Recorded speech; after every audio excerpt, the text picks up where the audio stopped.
Let glory be to God Almighty. Today's message is taken from 1 Peter chapter 5 verse 5. For God resisteth the proud and giveth grace to the humble. Humility is a very good character that we see in Jesus Christ.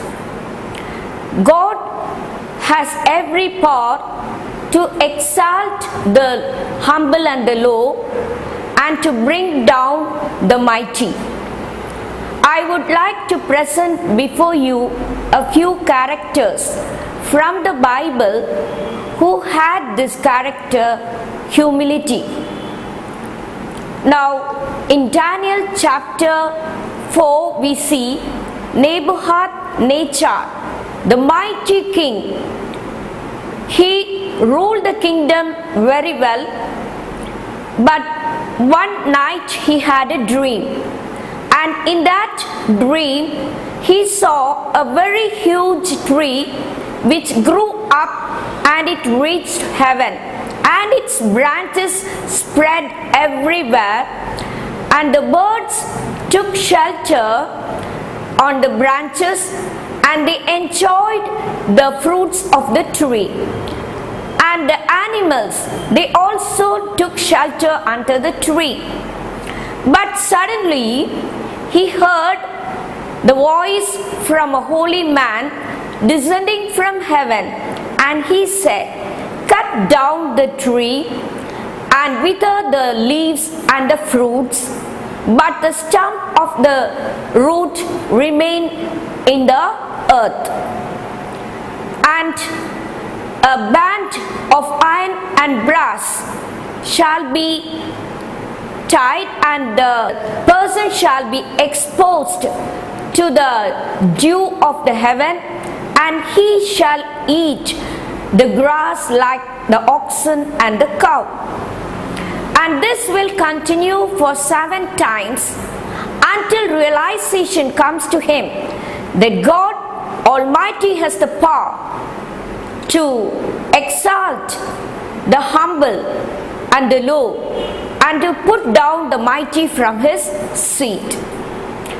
And Nebuchadnezzar, when he saw this dream, he was utterly confused and perplexed, and so he invited the magicians, the soothsayers, the Chaldeans, and the astronomers to find out the interpretation of the dream. But they were not able to interpret the dream.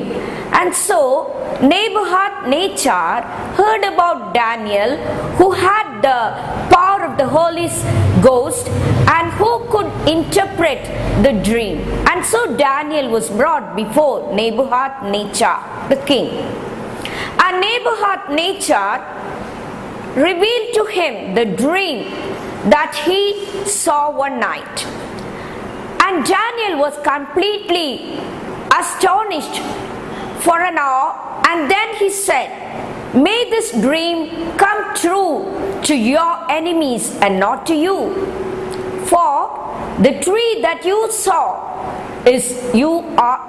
refers only to you, the king, Nebuchadnezzar, who has grown up to be a very mighty king, and you are ruling the kingdom, but one day you will be losing this throne, and you will be like an animal, and you will have the heart of the beast, and you will be exposed to the dew of the heaven, and at the same time you will eat grass like the cow and the oxen.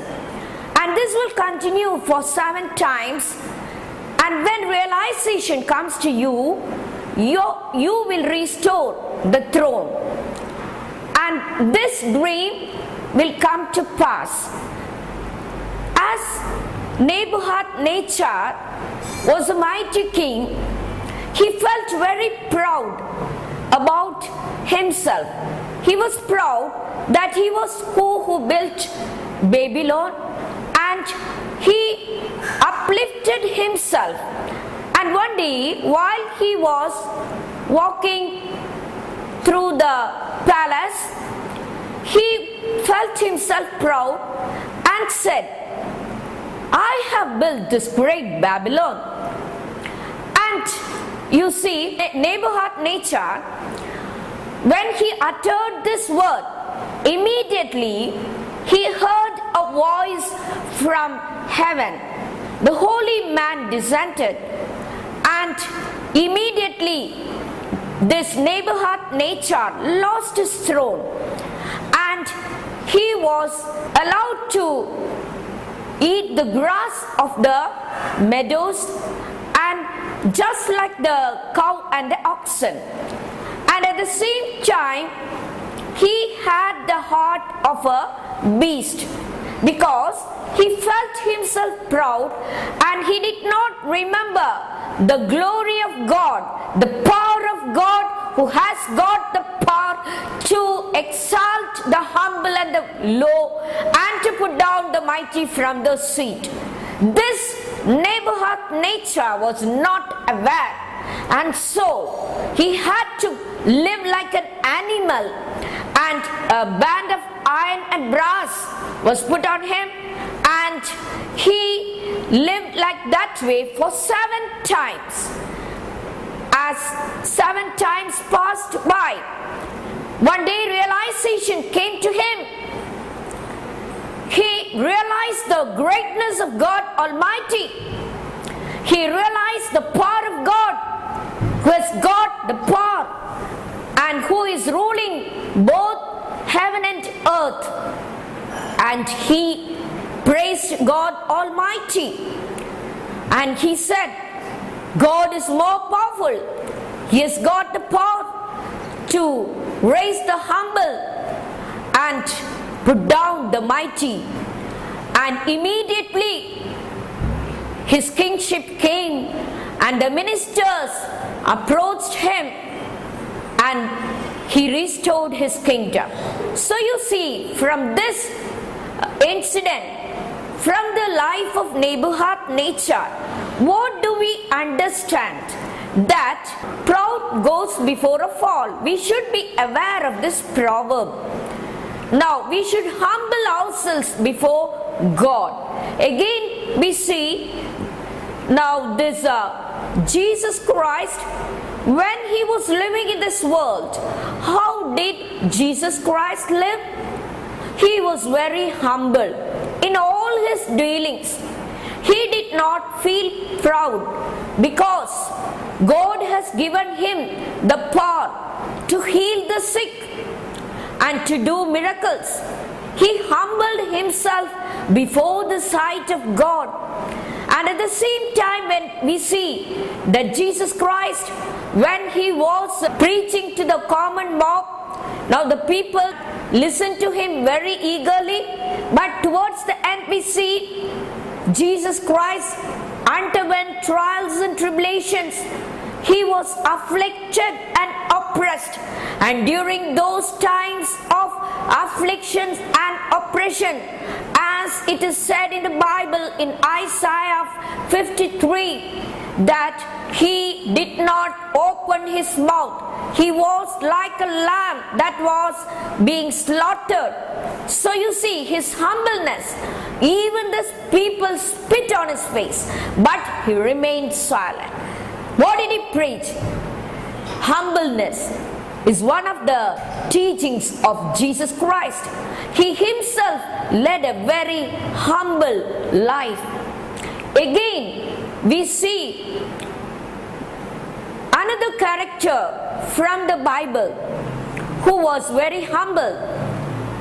That is Mary Magdalene, one of the followers of Jesus Christ. She approached Jesus Christ when Jesus Christ was going to die in the cross before the death. She went to Jesus Christ and anointed his hair with a perfume which could be sold for a very good amount. And this was the grumble of the disciples, that she could have sold it and given the money to the poor.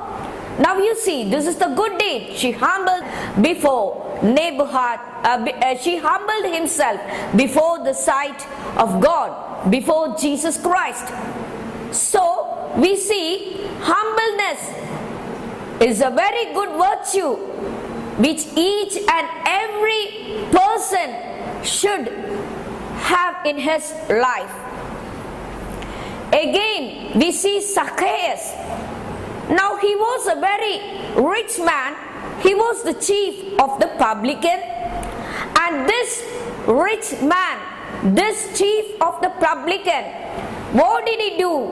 He wanted to see Jesus Christ. And so he climbed up the sycamore tree when the crowd is very great. When Jesus Christ was moving through the crowd, he knew very well that he cannot see Jesus Christ. And so in order to see Jesus Christ, he climbed up the tree and he was watching Jesus Christ. Jesus Christ knew very well that Zacchaeus would be on the top of the tree. So when Zacchaeus was on the top of the tree, Jesus Christ called Zacchaeus and said, "You climb down the tree. Come down from your tree. I want to come to your house today." And immediately, even though Zacchaeus was a very rich man, he was having a very high position as the chief of the publican, but still he humbled himself. He climbed down the tree and immediately he followed Jesus Christ. Jesus Christ went with Zacchaeus to the house and Zacchaeus was saved. He was completely transformed. His life was completely changed. Now, one thing we must remember about Zacchaeus, that is, when Jesus Christ asked him to come down from the tree, he came down. He realized his follies. He realized that he was a sinner. He realized that he had got money unjustly from the people. And whatever he had earned, he was ready to return them 4 times. And you see, this is the good character of Zacchaeus. So, being humble, not only Zacchaeus, but his whole household was saved. We should be very humble before the sight of God. God has the power to raise the feeble. You may think, I am not in a very high position. I am very poor. I am very low. But God has the power to raise you up, to lift you to a very high position. We see Mary praising God when she went to the house of Elizabeth. She said, God has the power to put down the mighty from the seats and raise the humble. So you see, from this message, from this verse, what do we understand? We should humble ourselves before the seat of God. This is very important. Whoever you may be, whether you may be having a very high position, whether you may be very rich, but God wants to open your heart. Behold, I am knocking at the door of your heart. If you open the door, I will come into your heart and abide with you, and I will sup with you and you with me. So this is the words of Jesus Christ. Let us humble ourselves before the seat of God. Amen.